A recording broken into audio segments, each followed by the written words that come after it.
رحم اللہ من قرأ سورة الفاتحہ۔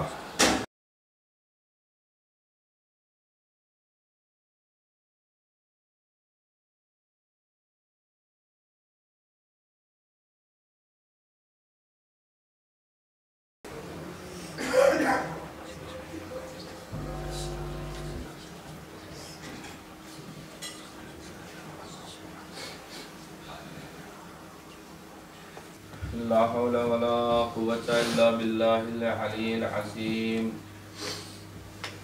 أعوذ بالله من الشيطان اللعين الرجيم، بسم الله الرحمن الرحيم۔ الحمد لله رب العالمين والعاقبة للمتقين والنار للعاصين، ثم الصلاة والسلام على أشرف الأنبياء والمرسلين، سيدنا ونبينا وشفيع ذنوبنا وطبيب قلوبنا ومذكي نفوسنا الملقب بطه والياسين رحمة للعالمين، مولانا بالقاسم محمد اللهم صل على محمد وآل محمد وعلى أخيه علي بن أبي طالب الذين سبقوا علما بالإسلام، وعلى بنته فاطمة الزهراء سيدة نساء العالمين،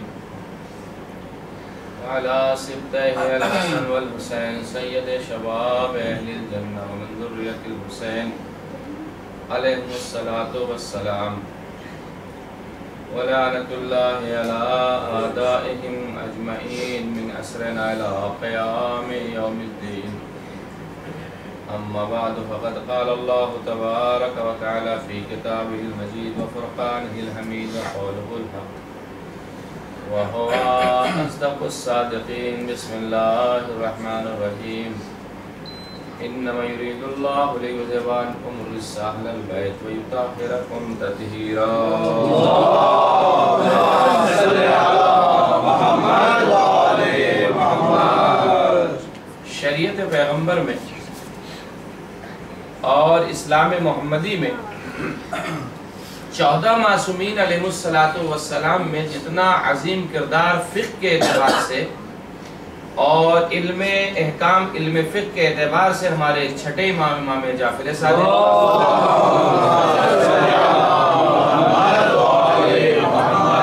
اور ہمارے 8ویں امام حضرت امام رضا علیہ السلام،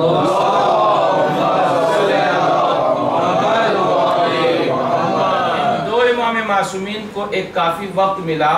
اچھا وہ وقت بھی کسی مناسبت سے اور کسی مصلحت کے ماتحت، تو جتنا کام فقہ کے اوپر صادق آل محمد امام جعفر صادق علیہ السلام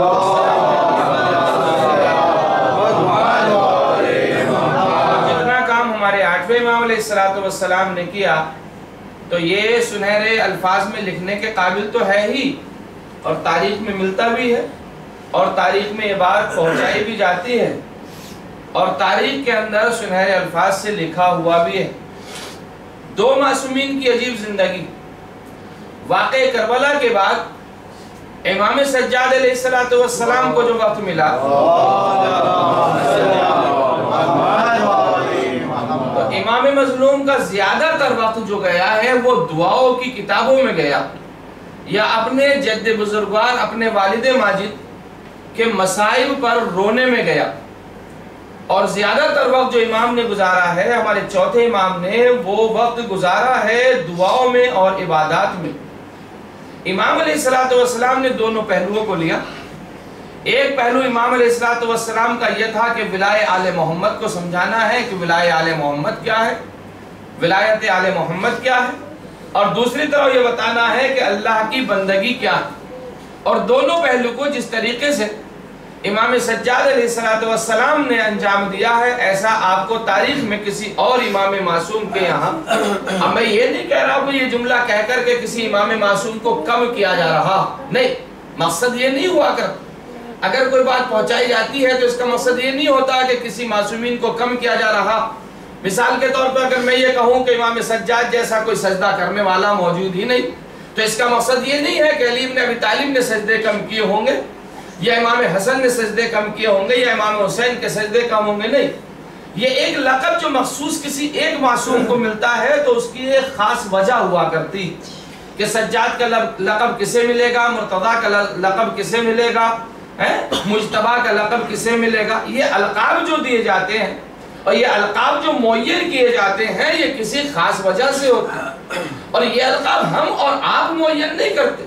کوئی یہ سوچنے لگے کہ علماء نے اپنے تاریخ کی کتابوں میں ان القاب کو معین کر دیا تو کسی کو سجاد سے یاد کرنے لگے، کسی کو زین العابدین سے یاد کرنے لگے، کسی کو تقی سے یاد کرنے لگے، کسی کو جواز سے یاد کرنے لگے، کسی کو عادی سے یاد کرنے لگے، کسی کو رضا سے یاد کرنے لگے. ایسا نہیں ہے، اسلام کے اندر ایسی بات کوئی نہیں پائی جاتی، بلکہ یہ جتنے بھی القاب ہیں، جتنے بھی اسما ہیں، سب کے سب اسما لوح محفوظ پر، سب کے سب القاب لوح محفوظ پر موجود تھے اور پیغمبر اسلام ایک ایک کی تلاوت کر کے چلے گئے. یعنی جتنے بھی القاب ہیں پیغمبر اسلام نے بیان فرمائے ہیں، اور پیغمبر اسلام کے بیان کرنے کے بعد میں ایک کے بعد ایک کا نام. بلکہ ایک روایت میں نے یہ دیکھا، اور اس کو میں نے جہاں تک میرا خیال آ رہا ہے حضرت علامہ جوادی صاحب کی کتاب یا پھر میں نے مولانا نجم الحسن صاحب قبلہ کی کتاب جو ہسٹری آف تاریخ انہوں نے لکھی، اس میں ان دو میں سے کسی ایک میں نے پڑھا اور اتفاق سے آج یا کل ہی پڑھا. اس میں یہ جملے ملتے ہیں روایات کے اور حدیث کے جملے ملتے ہیں عزیزان گرامی کے جتنے بھی القاب ہیں یہ تمام اہل بیت علیہ الصلوۃ والسلام کو لوح محفوظ پر، اور اس روایت کے ذیل میں کہ پیغمبر اسلام نے اپنی زوجہ محترمہ کو سارے القاب مولا کائنات سے لے کر کے اور آخری امام زمانہ اجل اللہ تعالیٰ نام کا نام لقب و لقب بتائے ہیں، اور وہ تاریخ میں روایات ملتے بھی ہیں اور تاریخ میں اس کا تذکرہ بھی ملتا ہے. تو عزیزان گرامی ائمہ اہل بیت علیہ الصلوۃ والسلام تمام فضائل کے مالک ہونے کے بعد تمام فضیلتیں ان کے یہاں پائی جاتی ہیں، اس کے باوجود ایک نہ ایک لقب کسی نہ کسی امام معصوم سے مخصوص جو ہوتا، صرف وہ لقب اسی امام معصوم سے مخصوص ہوتا، اور وہ لقب دوسرے امام معصوم کو کہا تو جا سکتا ہے، لیکن یہ تو صرف ایک ہی لقب ایسا ہے جو کسی دوسرے امام معصوم کو نہیں کہہ سکتے، اور یہ لقب صرف امیر المومنین علی بن ابی طالب علیہ السلام کا ہے کہ میرے مولا کو صرف امیر المومنین کہا جاتا ہے، کسی دوسرے معصوم کو امیر المومنین نہیں کہا جاتا. اور اس کی منائی بھی کی گئی ہے کہ یہ لفظ امیر المومنین کا لقب صرف میرے مولا سے مخصوص ہے. اب اگر کوئی امیر المومنین علی بن ابی طالب کہلایا جا رہا ہو، چاہے وہ حاکم شام ہو، حاکم بصرہ ہو، حاکم کوفہ ہو، تو اس نے امیر المومنین کے لقب کی چوری کی ہے جو چوری کرنے کی ان کی عادت ہے، ورنہ اس طریقے کا لقب کوئی تاریخ میں دوسروں کے لیے نہیں پایا جاتا. تو اسی طریقے سے عزیزان گرامی یہ سلسلہ امامت میں جتنے بھی نام آئیں گے اور جتنے بھی القاب آئیں گے، اچھا ایک وجہ اور دیکھیں، اگر ہم تاریخ کا مطالعہ کرتے ہیں اور ہم تاریخ میں جاتے ہیں اور تاریخ کو پڑھتے ہیں اور اس میں ہم غور و فکر کریں تو ہمیں اہل بیت علیہ الصلوۃ والسلام کے یہاں ہر اس پریشانی کا سلوشن ملتا ہے، ہر وہ پریشانی ہماری دور ہوتی ہے جس کی ہم تمنا کرتے ہیں. ہم اپنی پریشانیوں کو کہاں دور کرتے ہیں؟ کہیں جاتے ہیں کسی سے تعویذ کرا لیتے ہیں، کوئی گنڈا بنوا لیتے ہیں، کسی سے جاتے ہیں کوئی دعا پڑھوا لیتے ہیں اور اس طریقے سے ان پریشانیوں کا حل نکالتے ہیں. حالانکہ تعویذ کرنے والے ملا جی شاید خود بھی اپنی پریشانی کو حل نہ کر پاتے ہوں، لیکن ہمارا عقیدہ جو فلاں پیر مرید پہ ہو گیا ہے وہ اتنا عظیم ہو گیا. اہل بیت علیہ الصلوۃ والسلام کا سیدھا سیدھا فرمان ہے اور ارشاد فرماتے جب کسی مشکل میں یہاں تک کہ اگر تمہارے سر کے اوپر تلوار بھی لٹک رہی ہو اور تم پھانسی کی طرف لے جائے جا رہے ہو، تمہاری گردن کو، تمہارے سر کو تمہارے بدن سے جدا کیا جا رہا ہو، تو ہمارے جج امیر المومنین کا واسطہ اس وقت بھی دو تو خداوند عالم تمہارے اس واسطے کو اس وقت بھی قبول فرمائے گا. اتنی عظیم مرتبہ مولا کائنات کا خداوند عالم کی طرف سے ہے کہ جس وقت پھانسی کے آرڈر ہو چکے ہیں، سر بدن سے جدا ہو رہا، اس وقت بھی اگر علی کا آپ واسطہ دیں گے، مولا کا واسطہ دیں گے. اچھا اس میں ایک بات اور بتا، ہمارے ائمہ اہل بیت علیہ الصلوۃ والسلام کے یہاں ایک عجیب بات اور پائی جاتی، ہمارے یہاں ہر تاریخ اپنے کسی نہ کسی معصوم سے منسوب ہے. آپ کو یوں ہی آزاد نہیں چھوڑ دیا گیا کہ ہمیں آزاد چھوڑ دیا گا، ہمارا دل چاہے گا جب جیسے چاہے گا ہم ویسے کام انجام دیں گے، نہیں. اگر ہم بندگان علی ابن ابی طالب ہیں اور آقا کی ولایت میں رہتے ہیں، پیغمبر کی ولایت میں اور ان کی رسالت میں رہتے ہیں، امام حسن علیہ السلام، امام حسین علیہ السلام کی امامت کا دھم بھرتے ہیں اور ان سے محبت کرتے ہیں، تو ہمیں کرنا وہ پڑے گا جو ائمہ اہل بیت علیہ السلام چاہتے ہیں۔ اس لیے کہ عزیزان گرامی اس طریقے سے آپ کو نہیں چھوڑا گیا۔ جو دعاؤں کے طریقوں میں صرف اس طریقے سے نہیں چھوڑا جا رہا ہو تو پوری زندگی کو کیسے چھوڑا جائے گا؟ حدیث میں آ رہا ہے کہ اگر آپ کو مہینے کی پہلی تاریخ نصیب ہوئی اور پہلی تاریخ میں آپ دعا کرنا چاہیں تو آپ کسی کا واسطہ اس پہلی تاریخ کو نہ دیں۔ چاند کے کیلنڈر کے اعتبار سے، اسلامی مہینوں کے اعتبار سے پہلی تاریخ جو آپ کے پاس پائی جاتی ہے تو آپ رسول اسلام کا واسطہ دیں، خداوند عالم آپ کی دعاؤں کو قبول کرے۔ اور اگر دوسری تاریخ آتی، دوسری تاریخ اسلامی مہینے کی دوسری تاریخ آتی ہے تو اس میں آپ مولا کائنات کا واسطہ دیں، خداوند عالم آپ کی دعاؤں کو قبول کرے گا۔ تیسری تاریخ آتی ہے تو آپ بی بی دو عالم کا واسطہ دیں اور بی بی دو عالم کے واسطے سے آپ دعا کریں تو آپ کی دعائیں مستجاب ہوتی چلی جائیں گی۔ اور اگر چوتھی تاریخ آتی ہے تو آپ امام حسن علیہ السلام کا واسطہ دیں، آپ کی دعائیں قبول ہوں گی۔ پانچویں تاریخ آتی ہے تو آپ امام حسین علیہ السلام کا واسطہ دیں، آپ کی دعائیں مستجاب ہوں گی، آپ کی دعائیں قبول ہوں گی۔ چھٹی تاریخ آتی ہے تو امام زین العابدین علیہ السلام کا واسطہ دیں، آپ کی دعائیں انشاءاللہ مستجاب ہوں گی۔ ساتویں تاریخ آپ کی اگر آتی ہے تو آپ امام محمد باقر علیہ السلام کا واسطہ دیں، آپ کی دعائیں مستجاب ہوں گی۔ آٹھویں تاریخ آتی ہے تو آپ امام جعفر صادق کا واسطہ دیں۔ نویں تاریخ اگر آپ کی آتی ہے تو آپ امام موسیٰ کاظم علیہ السلام کا واسطہ دیں۔ اور نویں تاریخ کے بعد تاریخوں کو دو دو حصوں میں پھر تقسیم کیا گیا، اور وہ کس طریقے سے تقسیم کیا گیا آپ یہ بھی سنیں۔ نویں تاریخ کے بعد اگر 10ویں اور 11ویں تاریخ آتی ہے تو ابھی تک ہم امام موسیٰ کاظم پہ گئے تھے، اب آپ امام رضا علیہ السلام کا واسطہ دے کر دعا مانگنے لیجئے۔ یعنی 10ویں اور 11ویں تاریخ کو آپ کو امام رضا کا واسطہ دینا ہے عزیزان گرامی، تو بالخصوص اس مہینے کی 10ویں 11ویں تو نکل چکی اور امام کی شہادت بھی ہے، لیکن پھر بھی کوئی مسئلہ نہیں ہے، ایک راستہ اور بھی بیچ سے نکلتا ہے جو میں آپ کی خدمت میں اس بات کو پہنچاؤں گا۔ اتنا مجھے معلوم ہے کہ جب میں مجلس کے اپنے پڑھنے کے کچھ طریقے رکھتا ہوں، کچھ طریقہ وہ آپ مسلسل ماہ محرم اور صفر کی مجلسوں میں دیکھ رہے ہیں کہ اور کس طریقے سے، تو 10ویں اور 11ویں تاریخ میں 8ویں امام کا واسطہ دیں، 12ویں اور 13ویں تاریخ میں آپ 9ویں امام کا واسطہ دے کر دعا مانگیں، 14ویں اور 15ویں تاریخ میں آپ 10ویں امام کا واسطہ دے کر دعا مانگیں، 16 اور 17ویں تاریخ میں آپ 11ویں امام کا واسطہ دے کر دعا مانگیں۔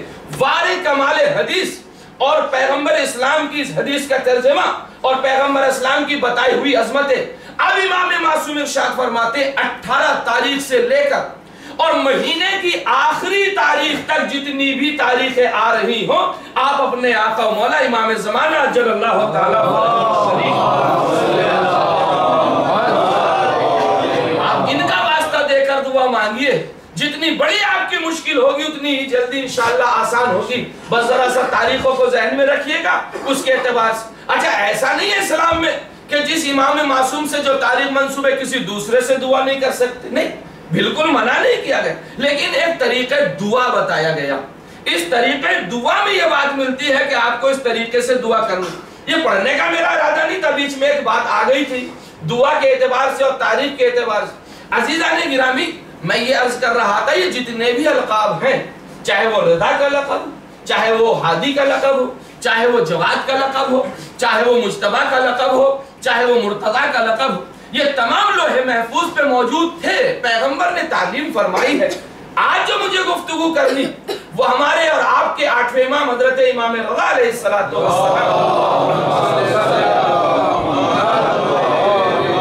امام معصوم کی آپ زندگی دیکھیے اور امام معصوم کی زندگی سے آپ درس حاصل کی۔ امام معصوم کی ولادت باسعادت ایک ایسے موقع پر ہوئی ہے کہ جب بنو عباسی کا فل زور چل رہا تھا، بنو عباسی کی حکومتیں تھی، بنو امیہ ختم 132 ہجری میں ہو چکے تھے۔ اچھا ایک بات اور بیچ میں اس سے پہلے، لیکن میں ہاں اسی جگہ پر لاؤں گا جہاں مجھے لانا ہے، ایک بات اور آپ کی خدمت میں عرض کروں۔ یہ بنو امیہ کا دور جب 132 ہجری میں ختم ہو چکا اور بنی عباس کا دور چل رہا تھا، امام علیہ السلام کی جب ولادت باسعادت 153 ہجری 11 ذیقعدہ کو سرزمین مدینہ میں ہوئی ہے، تو اس وقت وہ دور جانتے ہیں کس کا چل رہا تھا؟ خود جس وقت ولادت باسعادت ہوئی ہے تو منصور دمانتی پایا جاتا تھا. یہ لعنتی اس کا کردار یہ تھا کہ اس نے انہی کے والد ماجد امام موسیٰ کاظم علیہ السلام کو مسلسل ایک زمانے تک قید خانے میں رکھا تھا. اب تاریخ تو یہ بتاتی کہ 14 سال تک ہمارے 7ویں امام قید میں رہے. کسی نے 12 سال کی عمر بتا 12 سال کی مدت بتائی ہے کہ قید خانے میں رہے.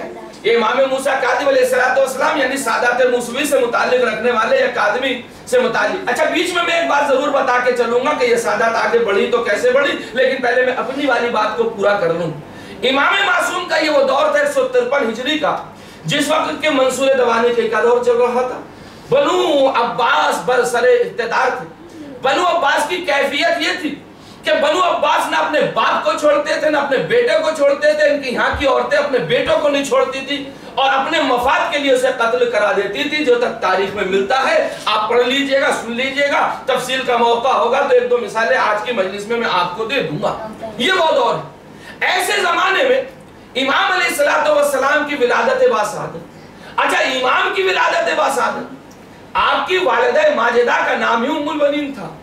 نجمہ خاتون بھی کہتے تھے، ام البنین بھی کہتے تھے، اور بھی 5-6 نام ہیں جو جناب ام البنین کے ملتے ہیں. یعنی جناب نجمہ خاتون امام رضا علیہ السلام کی والدہ ماجدہ کے. ہوا کیا تھا، سبب کیا تھا کہ اتنے نام کیوں بھائی ایک نام 2 نام.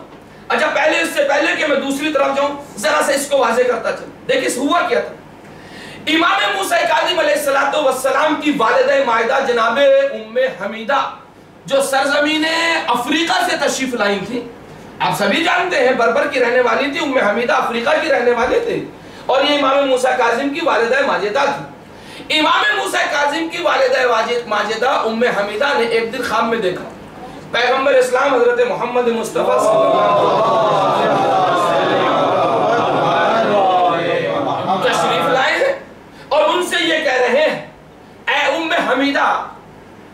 حمیدہ تم اپنے بیٹے امام موسیٰ کاظم کو فلاں کنیز کی خریداری کے لیے بھیجو، اس لیے کہ وہ جو فلاں کنیز ہے بڑی باکردار، باعفت اور بڑی پاک و پاکیزہ کنیز ہے، اور اس سے ان کی شادی کرانا.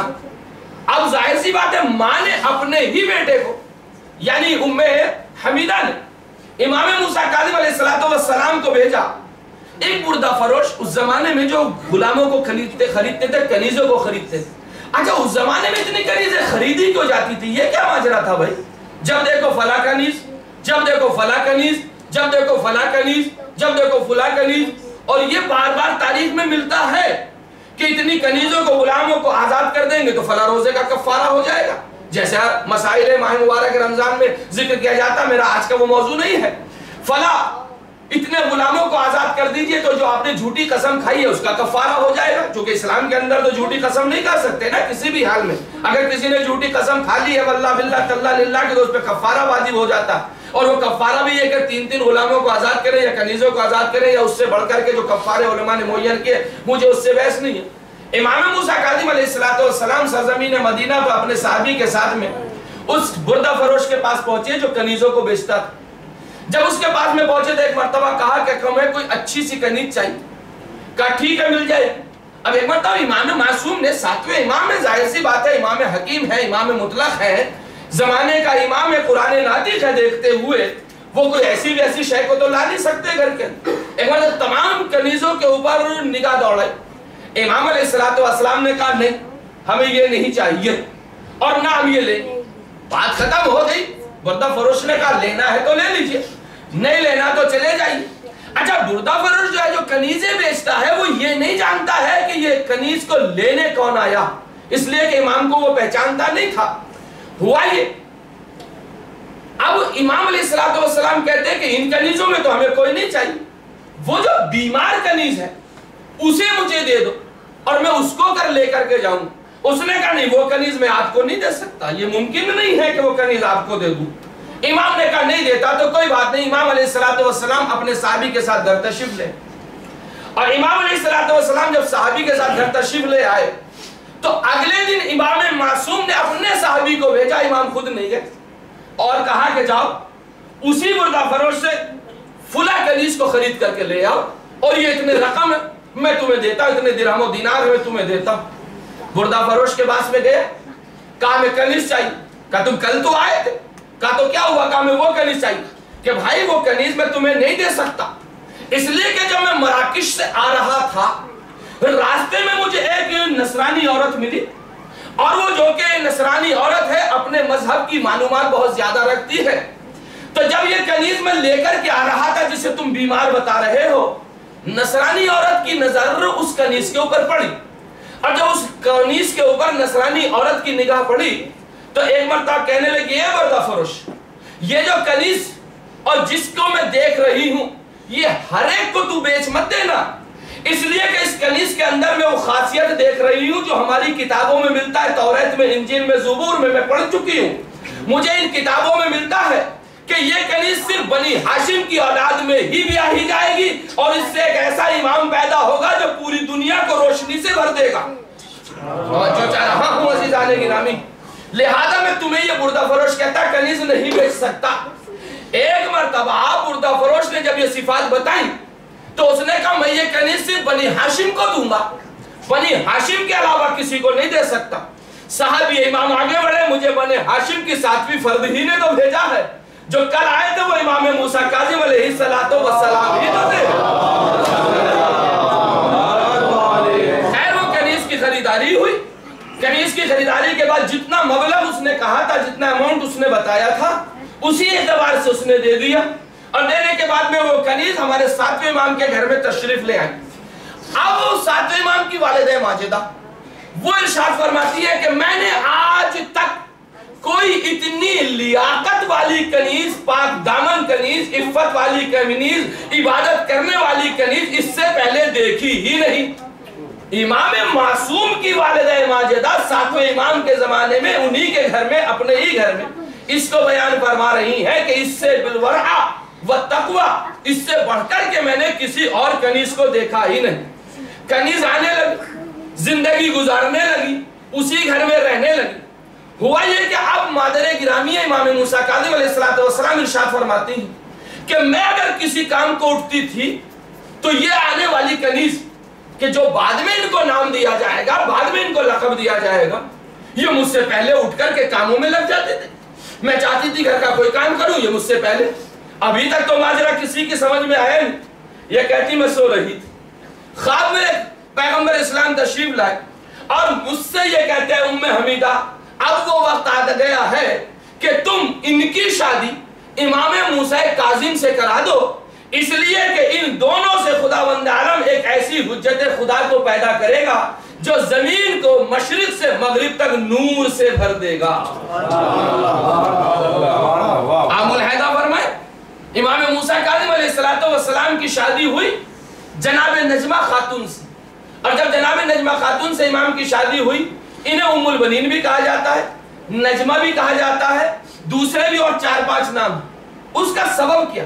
اب سنیے، اب امام کی شادی تو ہو گئی 7ویں امام کی جناب نجمہ خاتون سے، اب پورے 14 معصومین علیہ السلام، اب بہت قیمتی چیز دینے جا رہا ہوں، محفوظ رکھیے گا، یاد رکھیے گا، کام آئے گی، اور ان بچوں کو بھی اپنی لینگویج میں سکھا دیجئے گا، سمجھا دیجئے گا۔ حالانکہ ماشاءاللہ سن رہے ہیں، لیکن اتنی بڑی ان کے پاس میں وہ قوت نہیں پائی جاتی کہ فوراً بات کو کیچ کر لیں اور اپنے ذہنوں میں رکھ لیں، لیکن یہ باتیں بتانے والی ہوتی تاکہ آئندہ کام آنے والی۔ پورے 14 معصومین علیہ السلام میں، بلکہ ذرا 14 معصومین سے تھوڑا سا ہٹ جاؤں، 12 اماموں میں 6ٹھے امام تک تو یہ سلسلہ ملتا ہے کہ بنی ہاشم کی خواتین سے شادیاں ہوئی ہیں۔ مثال کے طور پر ہمارے 4تھے امام کی شادی بنی ہاشم میں ہوئی ہے، اس لیے کہ امام حسن کی بیٹی سے ہوئی ہے، اور امام حسن کی بیٹی جو فاطمہ بنت حسن ہے وہ بنی ہاشم میں سے ہے۔ یہ ایک صاف واقعہ ملتا۔ خود فاطمہ زہرا سلام اللہ علیہا کی شادی مولا کائنات کے ساتھ میں ہوئی ہے، فاطمہ زہرا بھی تو بنی ہاشم میں سے ہے، اس میں کوئی شک نہیں پایا جاتا۔ لیکن 6ٹھے امام کے بعد آپ کو کہیں بھی کوئی بھی ماں بنی ہاشم سے نہیں ملے گی، کوئی ماں، چاہے 7ویں امام کی والدہ ماجدہ ہو، 8ویں امام کی والدہ ماجدہ ہو، 9ویں امام کی والدہ ماجدہ ہو، 10ویں امام کی والدہ ماجدہ ہو، 11ویں امام کی والدہ ہو، یا ہمارے آخری امام زمانہ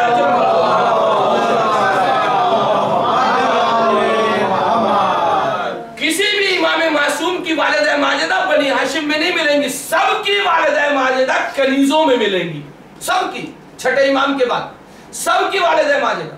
اور چھٹے امام کے والدہ ماجدہ جو ام فروا ہیں وہ بھی ایک عظیم خاندان سے تعلق رکھنے والی بیوی ہیں، شاہ ایران کی پڑپوتیوں میں آتی ہیں، لہذا وہ خاندان پیغمبر کے مقابلے میں مانا جاتا تھا اور عظیم خاندان تھا. خیر وہ میں ایک جگہ مجلس میں پڑھ چکا ہوں، مجھے یاد نہیں کہ میں نے کتنی تفصیل پڑھی تھی، نہ میں اس تفصیل میں جانا چاہوں.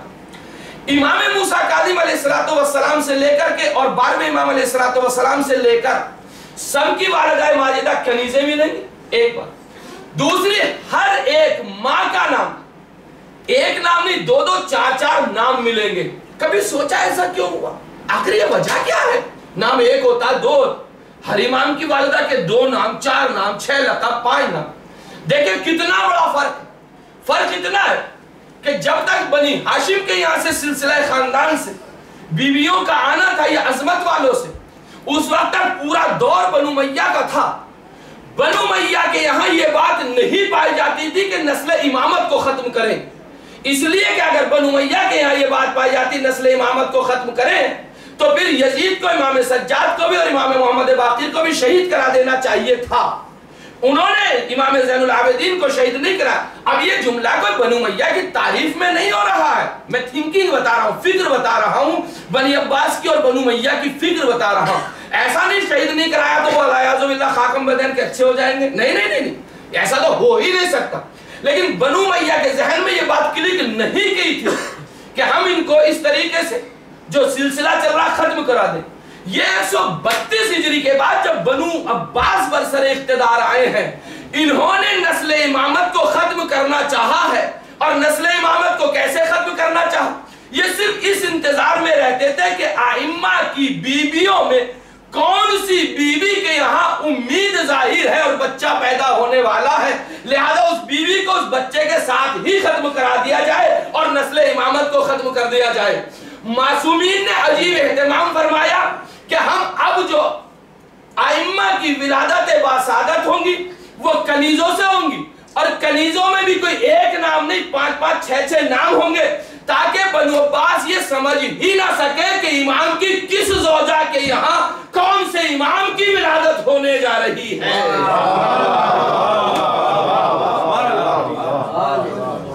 ایک سلوات تو بڑھا دے محمد.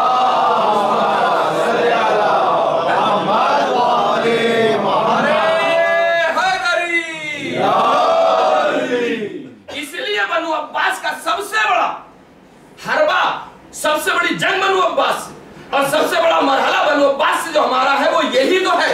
بنو عباس نسل امامت کو ختم کرنا چاہتے تھے، اسی لحاظ سے ہمارے 7ویں امام سے لے کر کے، یعنی 7ویں امام کے بعد جو 8ویں امام آئے، 8ویں امام علیہ السلام کی ولادت باسعادت کو چھپایا گیا، 9ویں امام کی ولادت باسعادت کو چھپایا گیا. اب میرے پاس دلیلیں ہیں ائمہ اہل بیت علیہ السلام کے لیے، کہیے تو میں سب کی دلیلیں دوں، آپ بیٹھے رہیں گے مغرب تک دلیلیں ختم نہیں ہو پائیں گی. سنیے نتیجہ کیسے ہوا.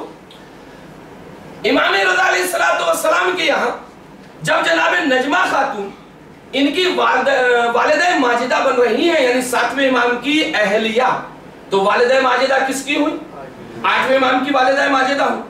8ویں امام کی والدہ ماجدہ اب خود ارشاد فرماتی، آپ نے مقدمہ اتنا بڑا سن لیا، جس امام معصوم کی شب شہادت آنے جا رہی ہے اور کل بھی شہادت کی مجلس انشاءاللہ ہوگی، اگر بات رہ جائے گی تو وہاں میں پوری کروں گا.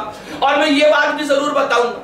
ایک بات تو یہ کہ چھٹے امام کے زمانے میں اتنی فقہ کا دور کیوں پھیلا، اس کا کنیکشن ہے تو کہاں سے ہے. کل کی مجلس میں جو شہریار کے یہاں ہونے جا رہی ہے وہ 7ویں امام علیہ السلام، وہ جو ہے 8ویں امام کی شہادت کی مجلس.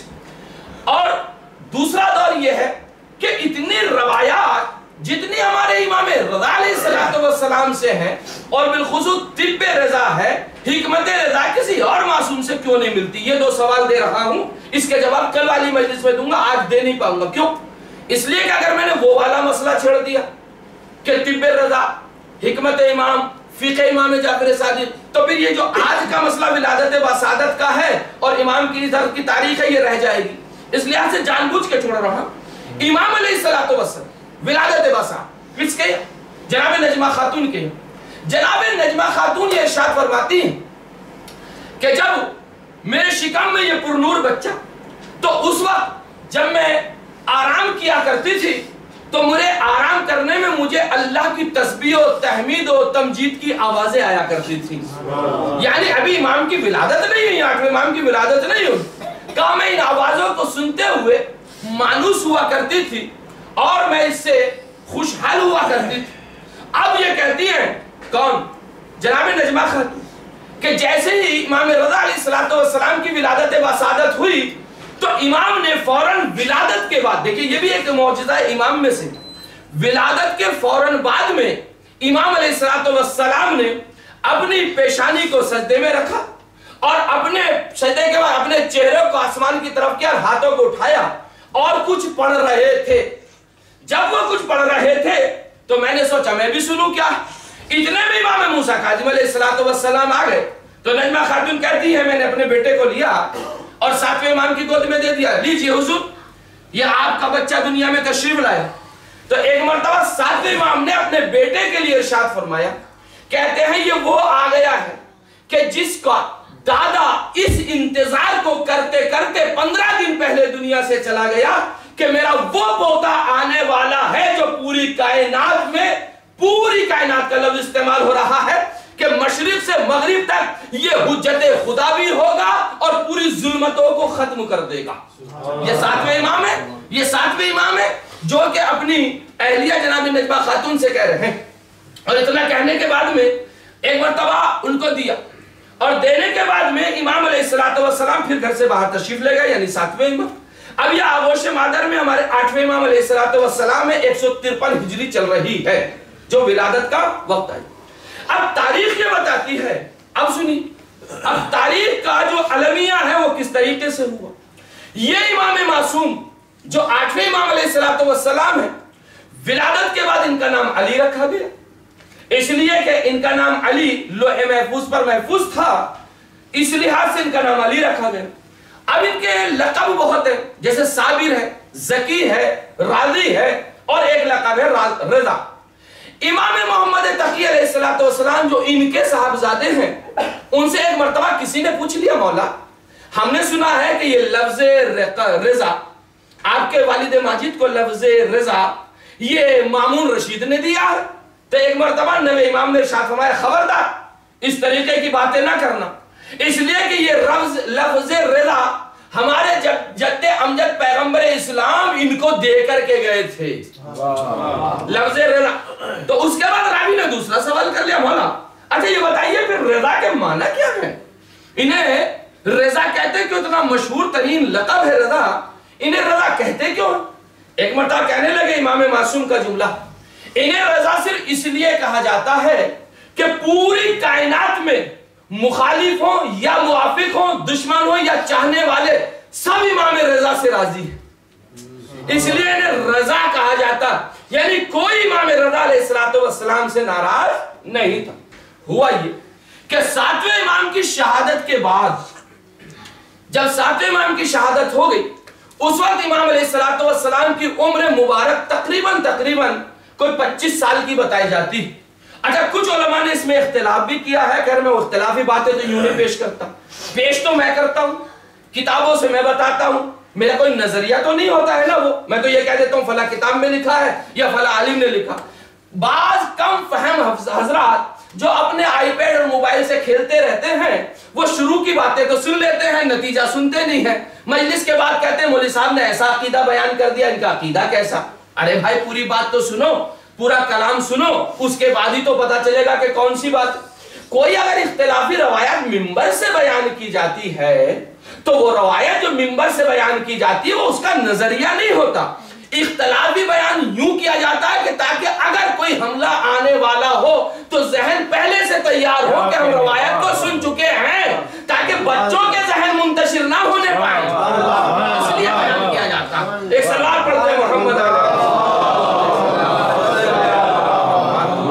میری بہت سی باتیں رہ جائیں گی آج کی مجلس میں, اس لیے کہ میں ہارون رشید لعنتی کی طرف تو ابھی آیا ہی نہیں اور نہ میں مامون رشید لعنتی کی طرف آیا, اور مجھے ادھر آنا ضرور ہے. امام کی زندگی کا اصل سرمایہ اور امام علیہ السلام کی زندگی کا جو اصل مقصد ہے وہ انہی دونوں کے سامنے تو سب سے زیادہ آیا, جس کی شہادت کی تاریخ آ رہی.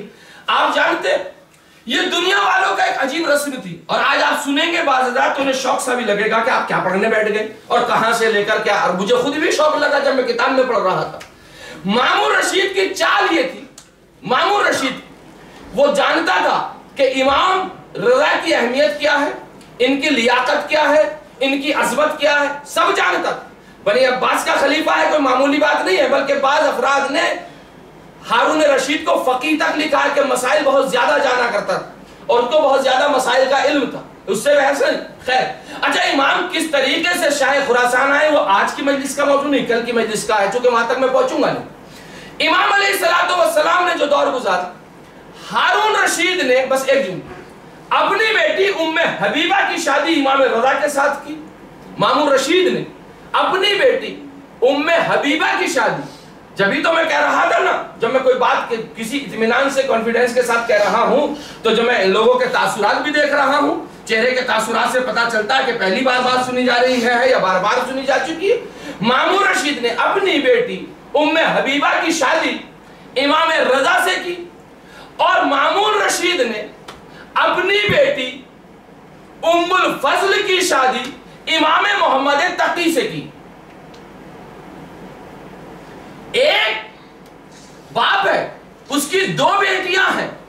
اب یہاں سے کہتا چلوں، چونکہ امام رضا سے ام حبیبہ کی جو شادی کی گئی تھی تو وہ شادی ان کی ماں دوسری تھی، اور یہاں ام الفضل سے جو نوے امام کی شادی ہوئی ہے یہ ان کی والدہ ماجدہ دوسری تھی دونوں کی۔ کیا شریعت میں یہ قانون ہو سکتا ہے کہ دو بہنوں کی شادی باپ اور بیٹے سے کر دی جائے؟ کیا شریعت اس بات کی اجازت دیتی ہے؟ ہاں، شریعت نے اس بات کی اجازت دی ہے۔ جس طریقے سے یہ دو شادیاں ہوئی، اس سے پہلے حضرت علی علیہ السلام کے زمانے میں ام فروا، ام سلوہ اور ام لیلہ، یہ تینوں بہنیں بتائی جاتی ہیں تاریخ کے اندر، اور لوگوں کا اتفاق ہے اس بات کے اوپر کہ ام فروا اور ام لیلہ بہنیں تھیں۔ ان دونوں کی شادی امام حسن سے ہوئی، امام حسین سے ہوئی، اور خود ام سلمہ کی شادی مولا کائنات سے ہوئی۔ تو یہ تاریخ میں ملتا ہے، پایا جاتا، اور آج بھی تاریخ میں۔ لیکن ام سلمہ سے، ام فروا سے، ام لیلہ سے جو شادیاں ہوئی ہیں، ایک وہ تاریخ، دوسری تاریخ ام حبیبہ سے اور ام فضل سے جو امام رضا اور ان کے بیٹے سے شادی ہوئی، اس کو آج نہیں کل واضح کروں گا کل والی مجلس میں کہ مامون اپنی دونوں بیٹیوں کی شادی کیوں امام رضا سے کرنا چاہتا تھا، کیوں امام محمد تقی الجواد سے کرنا چاہتا تھا، اور کیوں یہ شادیاں ہوئی تھی، اس کا سبب کیا تھا۔ تو یہاں تک تاریخ آئی، انشاءاللہ کل میں آپ کی خدمت میں عرض کروں گا۔ ایک بات، دوسری بات سن لیجئے، سگی بہنیں تھیں تو کیسی تھی یہ بھی یاد رکھیے گا۔ آج نتیجہ میں دے نہیں رہا جان بوجھ کے تاکہ طلب 24 گھنٹے تک ذرا باقی تو رہے، اور یہ تو میں اندازہ لگا سکوں کہ کل تک کتنے مومنین سننے والے وہاں تک پہنچ رہے ہیں میرے ساتھ۔ مجلس کا وقت تو ختم ہوتا چلا جا رہا۔ امام علیہ السلام اپنی زندگی میں اس طریقے سے زندگی گزاری۔ اچھا ایک بات اور میں یہاں پہ واضح کرتا چلوں، نوے امام جو ہیں ان کی والدہ ماجدہ ام حبیبہ نہیں ہے۔ کبھی کوئی یہ سوچے کہ پھر نوے امام کی والدہ ام حبیبہ ہو، نہیں، نوے امام کی والدہ ماجدہ جو ہیں وہ جناب ذہن سے میرے نام نکلا، ایک سلوات پڑھ دیں محمد و آل محمد۔ نوے امام کی والدہ ماجدہ کے لیے یا تو ریحانہ لفظ ملتا ہے یا سمانہ لفظ ملتا ہے، یہ ان کا لفظ ملتا ہے، لیکن وہ ام حبیبہ نہیں ہے۔ امام علیہ السلام جس زمانے میں ہارون رشید کے ساتھ زندگی گزار رہے ہیں، اس وقت کا ایک واقعہ، اور بات کو ختم کرنا چاہتا ہوں، مجلس کافی طولانی ہو چکی، حالانکہ بہت سی چیزیں میں لے کر کے آیا تھا کہ آپ حضرات کی خدمت میں ضرور بیان کروں گا۔ امام علیہ السلام نے ایسے ماحول میں زندگی گزاری اور ایسے ماحول میں تشریف لائے۔ اب جہاں تک یہ تعلق ہے کہ امام نے کیا فرمایا، امام نے عمل کیسے کیا، امام نے پیغامات کیا دی، آج بھی امام علیہ السلام کے یہاں کوئی بھی زندگی سے متعلق ایسا مسئلہ نہیں ملتا جس کا حل نہ بتایا ہو۔ مثال کے طور پر امام معصوم ارشاد فرماتے ہیں، جس گھر میں سرکہ ہوگا اس گھر میں کبھی فقیری نہیں آئے گی۔ تعجب کمال کی بات ہے، جس گھر کے اندر سرکہ ہوگا، سرکہ جو کھانے والا اس کے گھر میں کبھی فقیری نہیں آئے گی۔ جو مومن نمک کے ساتھ کھانے کا افتتاح کرتا ہے، یہ امام کی حدیث ہے، امام ارشاد فرماتے ہیں کہ میں اس طرف جان بوجھ کر کے آیا ہوں تاکہ امام کے وہ اقوال بھی کچھ آپ کی خدمت میں پیش ہو جائیں۔ امام ارشاد فرماتے ہیں جس دسترخوان پہ نمک سے ابتدا کی جاتی خداوند عالم 70 بیماریوں کو دور کر دیتا ہے۔ لہذا زلفی بھائی سے گزارش ہے کہ دسترخوان اگر آپ بچھائیں گے تو آج نمک کا اہتمام ضرور کرنا، اور امام رضا کی شہادت کے صدقے میں یہ سنت کو جاری رکھنا کہ یہ کوئی ہنسنے والی بات نہیں ہے، یہ ایک تربیت امام معصوم ہے جس کے لیے بات کہی جا رہی ہے۔ ہمیں فالو کرنا تو کیسے کرنا؟ امام کے ہر ایک لفظ کو، ہر ایک حدیث کو فالو کرنا، دیکھنا ہے تاکہ ہمارے درمیان میں سے وہ کثافتیں ختم ہو جائیں جس پہ ہم عمل نہیں کرتے ہیں۔ امام کہتے ہیں نمک دسترخوان کے اوپر ہوگا تو اس میں 70 طرح کی بیماریاں دور ہوں گی انسان کو، اور بیوی شہزادی دو عالم حضرت فاطمہ زہرا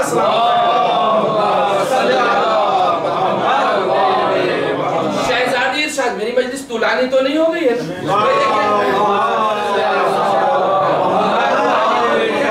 لمبی چلی جاتی، میں اس میں کیا کر سکتا ہوں، بات کو اتنی جلدی سمجھ بھی نہیں سکتا، واقعات بھی میں نے چھوڑ دیے، تاریخ بھی میں نے چھوڑ دیا، میں کروں تو کیا کروں بھائی؟ اسی لیے تو تاریخ کی جب مجلسیں ہوتی تو گھنٹہ گھنٹہ 2 گھنٹہ چل جاتی اور پتہ نہیں چلتا، اس کا یہی سبب ہوتا، اس لیے کہ تاریخ انٹرسٹ ہوتی ہے، لوگ ذرا دلچسپی سے سنتے ہیں اور پڑھنے والوں کو بھی ذرا آسانی ہوتی، جلدی جلدی جلدی جلدی اپنی بات ہو۔ شہزادی دو عالم ارشاد فرماتی جس دسترخوان پر آپ نے کھانا شروع کر دیا اور آپ نے بسم اللہ نہیں پڑھی تو آپ کو دسترخوان کے درمیان میں جہاں کہیں یاد آ جائے وہاں بسم اللہ پڑھ کے دوبارہ سے دسترخوان کو شروع کریں، یعنی نمک سے دوبارہ شروع کریں، اس لیے کہ اس میں بیماریاں ختم ہوتی ہیں۔ امام معصوم 8ویں امام ارشاد فرماتے ہیں سب سے بہترین غذا بچے کے لیے ماں کا دودھ ہے، جو سب سے بڑا پرابلم آج کے زمانے میں بنا ہوا، ہر قربانی ماں دینے کو تیار ہے، بچے کو دودھ پلانے کے لیے تیار نہیں، اس لیے کہ اس کی صحت پہ جو ایفیکٹ ہو جاتا۔ امام معصوم کہتے ہیں کہ سب سے بہترین غذا بچے کے لیے ماں کا دودھ، اور آج کی خاتون امام رضا کی بات کو نہ مانتے ہوئے صحت خراب ہو جائے۔ امام جب ارشاد فرما رہے تھے تو کیا امام کو معلوم نہیں تھا کہ صحت خراب ہوگی یا صحت صحیح ہوگی؟ امام علیہ السلام حکیم وقت ہے، حکیم مطلق ہے، ان سے بڑھ کے حکمت کوئی جانتا ہے، ان سے بڑھ کے کوئی طب جانتا نہیں ہو سکتا۔ امام کہتے ہیں سب سے بہترین غذا بچے کے لیے اس کے ماں کا شیر۔ امام علیہ السلام ارشاد فرماتے جو مومن 40 دن تک گوشت نہ کھائے وہ انسان، جو 40 دن تک گوشت نہ کھائے وہ انسان بد اخلاق ہو جاتا۔ امام معصوم ارشاد فرماتے ہیں کہ مسور کی دال 70 نبیوں کی غذا، مسور، یہ جو مسور ہو اس کی دال 70 نبیوں کی غذا، یہ طب رضا میں آپ کو بڑا آسانی سے مل جائے گا، پڑھ لیجئے گا کہ میں کوئی نئی چیز لے کر کے نہیں آیا ہوں، فرق یہ ہے میں نے یاد کر کے آپ کو سنا دیا ہے، آپ بھی یاد کر کے مجھے سنا دیجئے گا، معاملہ دونوں کا برابر کا سا ہو جائے گا۔ توجہ چاہ رہے، مسور کی دال 70 نبیوں کی غذا ہے، مسور کی دال۔ اب 2 صفت امام نے ارشاد فرمائی، امام کہتے ہیں جو مسور کی دال کھاتا ہے اس کا دل نرم ہوتا ہے، نرم، شقی القلب نہیں ہوتا، اور دوسری بات آنکھوں میں آنسو زیادہ بناتا ہے، مسور کی دال آنکھوں میں آنسو زیادہ بناتا۔ امام معصوم نے کتنی چیزیں، امام معصوم کہتے ہیں بہترین شے کھانے میں شہد ہے، اور شہد کا کوئی تحفہ دے تو اسے واپس مت کرنا، دودھ پیتے رہنا، منقع کھاتے رہنا، منقع کھانے سے صفرہ میں صفائی ہوتی ہے، منقع کھانے سے بدن کے اندر چستی آتی ہے، بدن کامیاب ہوتا ہے، منقع کھانے سے خون صاف ہوتا رہتا ہے۔ امام معصوم ہے، طب رضا مشہور کیوں ہے یہ تو میں کل بتاؤں گا، جو وعدہ کیا کہ آخر اتنی روایات امام رضا سے کیوں آئی ہیں، کسی اور امام معصوم سے نہیں ہے کہ طب رضا طب رضا طب رضا، اتنی روایت جو میں آپ کی خدمت میں یہ بار بار پڑھ رہا ہوں۔ اب آپ سب مل جل کر ایک سلوات پڑھ دیں محمد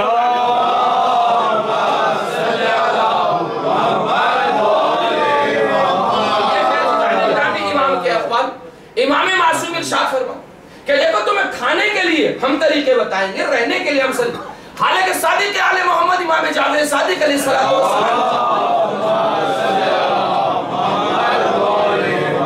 امام ارشاد فرما جس دسترخوان پہ سلاد نہ ہو اس دسترخوان پہ میں نہیں بیٹھتا، یعنی ہری سبزیاں، کیوں؟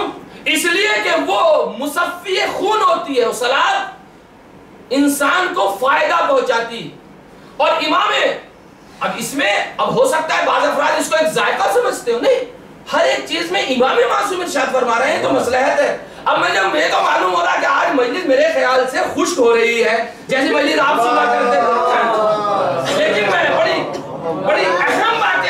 خدمت میں بیان کرنے جا رہا ہوں عزیزان گرامی، امام معصوم کے اقوال آپ کی خدمت میں پہنچا رہا ہوں، کوئی معمولی بات تو نہیں ہے کہ امام علیہ السلام میں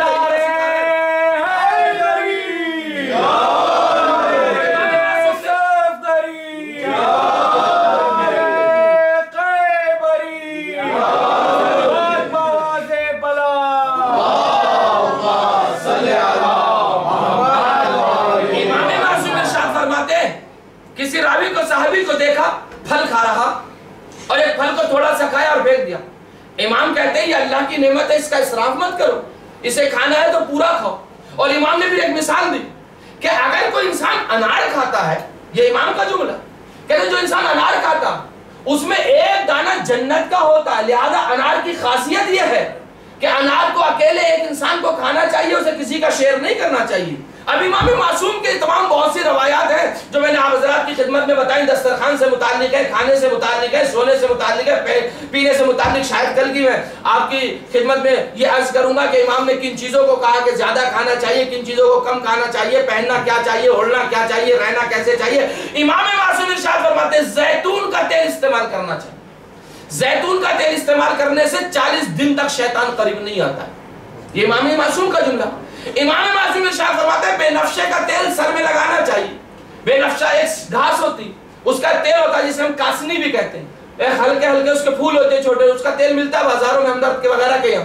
امام معصوم کہتے ہیں بے نفشے کا تیل سر میں لگانا چاہیے.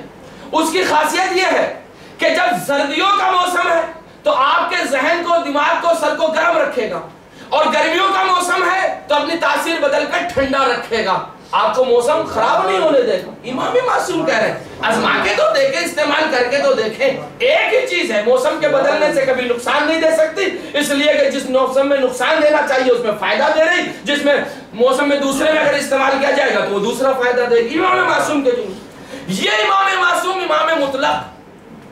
اب اگر کسی دربار میں جا رہا ہو اور اس سے یہ کہا جا رہا ہو کہ مولا یہ انگوروں کو تناول فرما لیجیے، اور جب گھر سے نکل رہے ہوں تو امام معصوم گھر سے نکلتے وقت ابا سلط سے کہہ رہے ہیں ابا سلط میں دربار میں جا رہا ہوں، میں دربار میں جا رہا ہوں. ابا سلط مولا کے صحابی ہیں، مولا کے خادم ہیں. ابا سلط میں دربار میں جا رہا ہوں، اگر میں ادھر سے کپڑا اوڑھ کر کے نکلوں، اپنے سر کو ڈھانپ کر کے نکلوں تو سمجھ لینا امام خطرے میں ہے اور امام سے کوئی گفتگو نہ کرنا اور ہمیں خاموشی جانے دینا. امام ابو سل سے کہہ کے اپنے گھر سے نکلے، ہارون کے دربار میں پہنچے. دربار سجا ہوا ہے، دسترخوان پہ انگور رکھے ہوئے. ایک مرتبہ امام مظلوم سے کہا کہ آقا یہ انگور بہت عمدہ ہیں، بہترین ذائقہ ہے اور بہت لذیذ ہے. تو امام معصوم نے ارشاد فرمایا کہ اس سے لذیذ تو جنت کے انگور پائے جاتے ہیں. کہا مولا سے تناول فرمائیے، بہت عمدہ ہے. کہا نہیں میں انہیں تناول نہیں کروں گا. تو امام معصوم سے ہارون رشید لعنتی نے کہا کہ آپ کیا سوء ظن کر رہے ہیں کہ میں نے اس میں کچھ ملا دیا ہے. امام معصوم کہتے ہیں کہ اس سوء ظن کو ختم کرنے کے لیے میں نے اللہ جل جلالہ کا نام لیا، اس انگور کو تناول فرمایا، اور انگور تناول فرمانے کے بعد میں وہاں سے اٹھنے لگا تو ہارون رشید نے مجھ سے کہا مولا کہاں جا رہے ہیں؟ تو ایک مرتبہ میرے مولا نے آواز دیا جہاں تو نے بھیجا ہے میں وہیں جا رہا ہوں.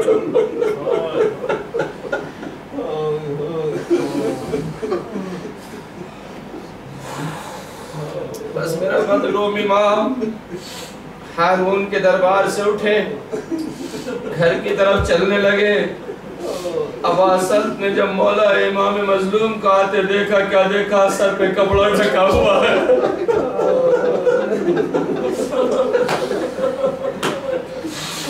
ابا سلط سمجھ گئے کچھ امام مظلوم سے نہ کہا. آگے بڑھے، امام مظلوم اپنے حجرے میں تشریف لے گئے. ابا سلط دروازے پہ سر کو پکڑ کے بیٹھ گئے. نہ معلوم ابا سلط کیا سوچ رہے ہوں گے، نہ معلوم ابا سلط کیا سمجھ رہے ہوں گے، مجھے اس سے بحث نہیں ہے. ابا سلط کا جملہ ہے تھوڑی دیر کے بعد تھوڑی دیر کے بعد دروازے کی طرف آہٹ ہوئی، میں نے مڑ کے دیکھا امام مظلوم کی چارپائی کے پاس ایک چھوٹا بچہ کھڑا ہوا ہے۔ میں نے پوچھا ہے فرزند تم کون ہو، کہاں سے آئے ہو اور کیسے یہاں آگئے؟ دروازے پہ تو بیٹھا ہوں۔ تو نبی امام نے ارشاد فرمایا ہمارے لیے دیواریں حائل نہیں ہوتی ہے، خدا جہاں چاہتا ہے ہمیں پہنچا دیتا ہے۔ ہم مدینے سے خراسان اپنے بابا کے پاس آئے ہیں۔ اللہ دارو عجیب خوش قسمت ہے میرا مولا امام رضا کہ مدینے سے امام تقی غیب سے مدینے سے شاہ خراسان پہنچ گئے، لیکن ہاں ایک بیٹا دنیا میں عجیب دیکھا، باپ کا لاشا بڑا ہوا ہے، ہاتھوں میں ہتھکڑیاں ہے، پیروں میں بیٹی کا۔ جزاک اللہ خیر جزاک۔ میں دو چار جملے اور سننے اور ختم دعا۔ ابا سل کہتے ہیں فرزند تم کیسے آئے؟ امام نے جواب دیا بس عزاداروں فرزند کہتے ہیں کہ میرے سامنے میں نے دیکھا امام رضا نے آخری وصیتیں اپنے بیٹے کو کی، اور تمام وصیتیں کرنے کے بعد ایک مرتبہ آسمان کی طرف دیکھا، روح قوس انصری سے پرواز کر گئی۔ میرے نبی امام رونے لگے، ہائے بابا کہہ کر ایک مرتبہ سل سے کہا بس تم باہر جاؤ، ہم امام کے فرزند امام کے بیٹے ہیں، ہم امام کو اپنے ہاتھوں سے غسل دیں گے، اپنے ہاتھوں سے کفن پہنائیں گے، اس لیے کہ امام کا غسل و کفن ایک امام ہی کر سکتا ہے۔ میں کہوں گا امام رضا بہت بہت مبارک ہو، مدینے سے خراسان بیٹا تقیل جواد آ گیا، اس نے مرتے وقت بھی دیکھا، شہید ہوتے وقت بھی دیکھا، اس نے دنیا سے جاتے وقت بھی دیکھا، اس نے آپ کو غسل بھی دیا، اس نے آپ کو کفن بھی پہنایا۔ اس کے بعد اب اصل سے کا جو اعلان کر دو امام رضا کا شہید ہو گئے ہیں۔ میں کہوں گا مولا امام رضا ذرا میرے ساتھ کربلا میں آئیے، ایک حسین ہے 3 دن کا بھوکا پیاسا ہے، سیدہ کا لال ایڑیاں رگڑ رہا ہے، شمر کن خنجر لے کر آگے بڑھا، سر کو بدن سے جدا کرنا چاہتا ہے۔ ایک مرتبہ سید سجاد نے آواز دیا ابو بھی اماں ذرا خیمے کا پردہ تو ہٹائیے۔ اب جو خیمے کا پردہ ہٹایا، سجاد نے دیکھا بابا کے ساتھ نوکے نیزہ پر بلند ہے، آواز دیا السلام علیکہ یا ابا عبداللہ، السلام علیکہ یا ابن رسول اللہ۔ اے امام تقی جواد، آپ کو رونے پہ پابندی نہیں ہے، آپ کے ہاتھوں میں ہتھکڑیاں نہیں ہے، پیروں میں بیڑیاں نہیں ہے، شمرے پر اونٹ کوڑے مارنے والا نہیں ہے، لیکن آئے سجاد 11 محرم کی دوپہر کو حسین کے لاشے سے جب قریب گزرے، قریب تھا کہ جان بدن سے نکل جائے، ایک مرتبہ زینب نے آواز دیا، زینب نے اپنے آپ کو ناکے سے گرایا، اے میرے لال سجاد، کہاں امام سجاد کا غم، کہاں امام تقی جواد کا غم، ہائے میرا مظلوم